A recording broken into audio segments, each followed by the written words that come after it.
در ویدیو قبل سخن آقای احمدی نژاد در مورد اینکه ایران آزادترین کشور جهان است رو بر اساس معیارهای پذیرفته شده آزادی در همه دنیا بررسی کردیم.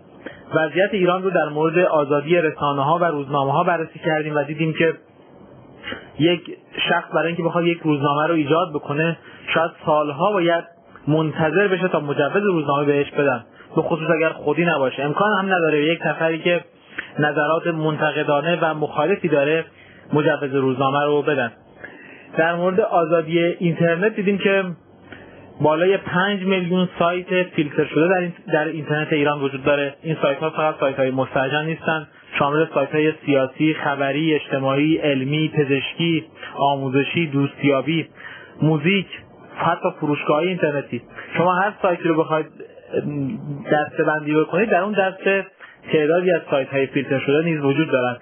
برای اینکه متوجه بشید وضعیت فیلترینگ در ایران چقدر بد هست و چقدر گسترده هست و غیر قانونی بدون هیچ منطقی فیلترینگ انجام میگیره، کافیه شما در گوگل یک کلمه رو سرچ کنید. اصلا مهم نیست چه کلمه‌ای باشه، هر کلمه‌ای رو که سرچ بکنید در نتایجی که گوگل به دست میده شما چند تا سایت فیلتر شده رو میتونید ببینید. در مورد آزادی اجتماعی هم گفتم، وضعیتش شما در جامعه میبینید.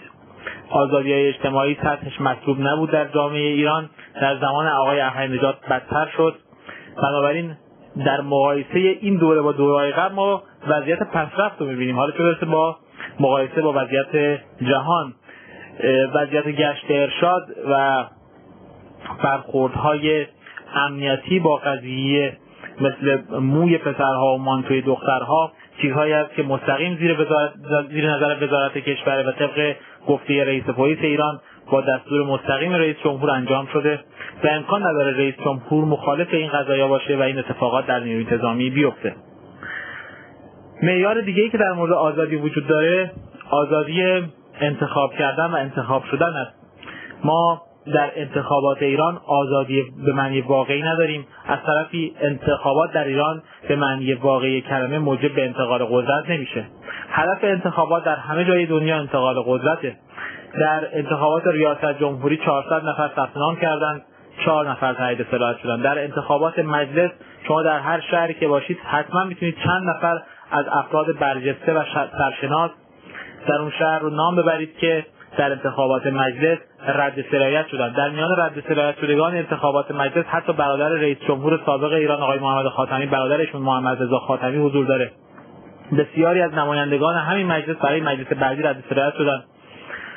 از اساتید دانشگاه، از کسبه، از کارمندان دولت در میان رد صلاحیت شدگان وجود دارند. بنابراین مردم نمیتونن انتخاب بکنن. اگر کسی اون شخص رد صلاحیت شده مورد نظرش بوده اجازه انتخاب شدن نداره و هیچ توجیهی هم برای این رد صلاحیت شده ها به طور منطقی به عنوان یک انتخابات آزاد قابل ارائه نیست.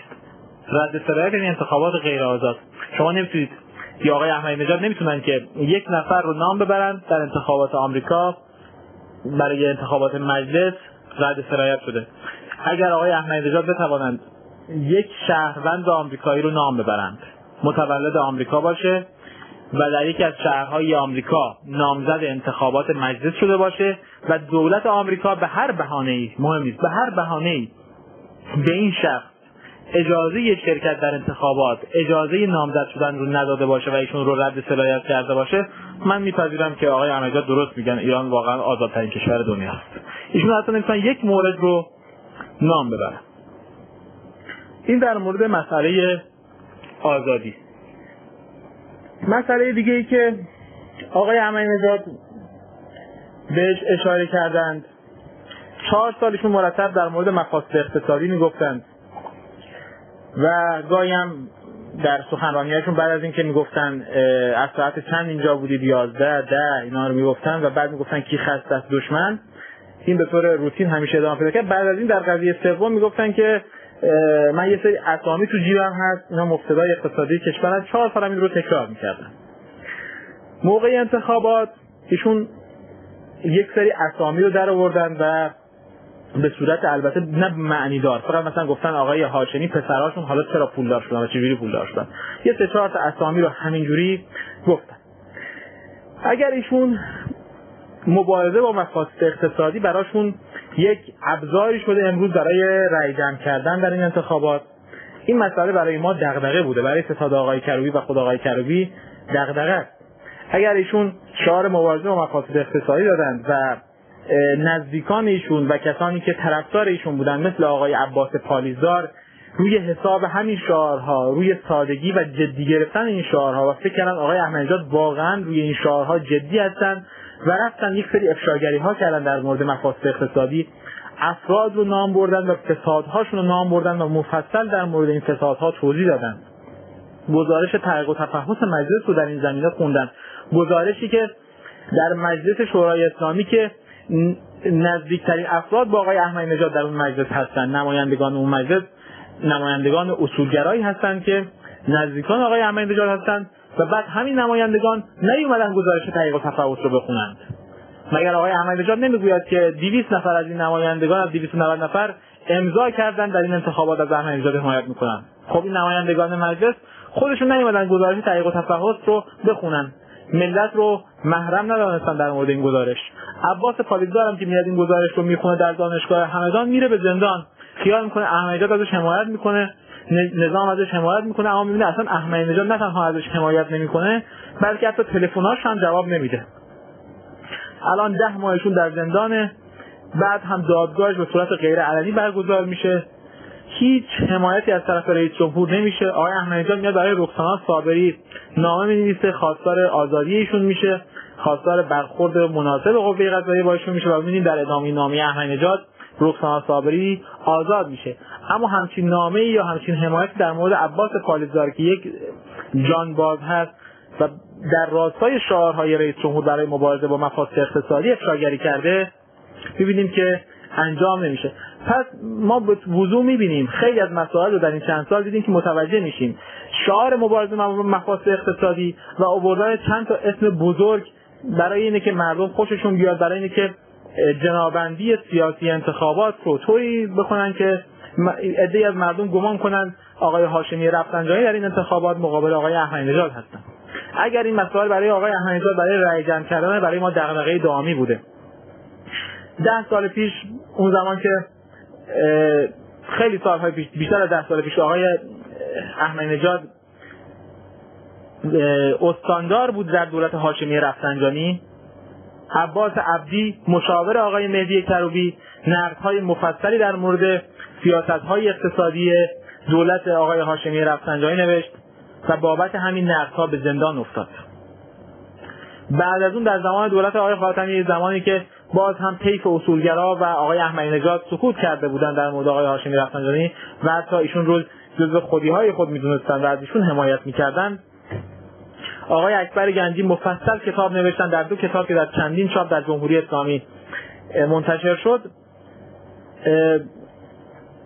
آقای هاشمی رفسنجانی رو نقد میکنن، در مورد بسیاری از زوایای پنهان زندگی ایشون و خانواده ایشون و فرزندان ایشون میگن، فسادهایی که در این خانواده وجود داشته رو میگن و حتی آقای هاشمی رفسنجانی رو دعوت به مناظره رو در رو با مردم میکنن، میگن که اگر من نتوانستم ثابت کنم این فسادها رو یا نقش آقای هاشمی رفسنجانی در قتل‌های زنجیره‌ای رو، خودم با پای خودم میرم به زندان. اکبر گنجی میگه.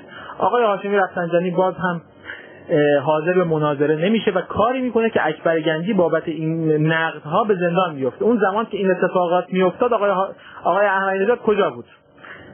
ایشون نه تنها از افشاگرها و کسانی که مبارزه کردند با مفاسد دفاع نکرد بلکه سکوت کرده بودند.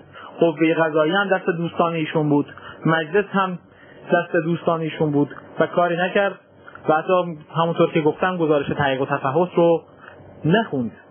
بنابراین این حرف‌ها که توسط آقای احمدی نژاد امروز زده میشه فقط جنبه رأی جمع کردن داره و هر کسی که کمی پیگیری بکنه مسائل سیاسی ایران رو این رو میفهمه. و گفتم اگر آقای احمدی نژاد اینطوریه و حتی یاران خودش رو مثل عباس پالیزدار رو در زندان تنها میذاره، من به آقای احمدی نژاد توصیه میکنم به آقای مهدی کروبی رأی بده، چون وقتی آقای مهدی کروبی رئیس جمهور شد، آقای احمدی نژاد که دغدغه مبارزه با مفاسد رو داره میتونه شجاعانه بیاد در فضایی که آقای مهدی کروبی ایجاد میکنه در مورد مفاسد اقتصادی صحبت کنه، تمام این افرادی رو که ایشون فاسد میدونن و در دوره 4 ساله خودشون نه خودشون افشا کردن نه گذاشتن کسی افشا کنه و هر کسی که افشا کرد به زندان افتاد، در دوره مهدی کروبی شما میتونید شجاعانه افشا کنید، شجاعانه برید قوه قضاییه شکایت کنید و آقای کروبی همونطور که از مخالفین خودش دفاع کرده، از دانشجویانی که باشون اختلاف فکری داره دفاع کرده و موجب آزادی بسیاری از زندانی‌های سیاسی شده، مطمئن باشه آقای احمدی‌نژاد که آقای کروبی وقتی رئیس جمهور شد از ایشون هم دفاع میکنه، نمیذاره که آقای احمدی‌نژاد رو به زندان ببرد.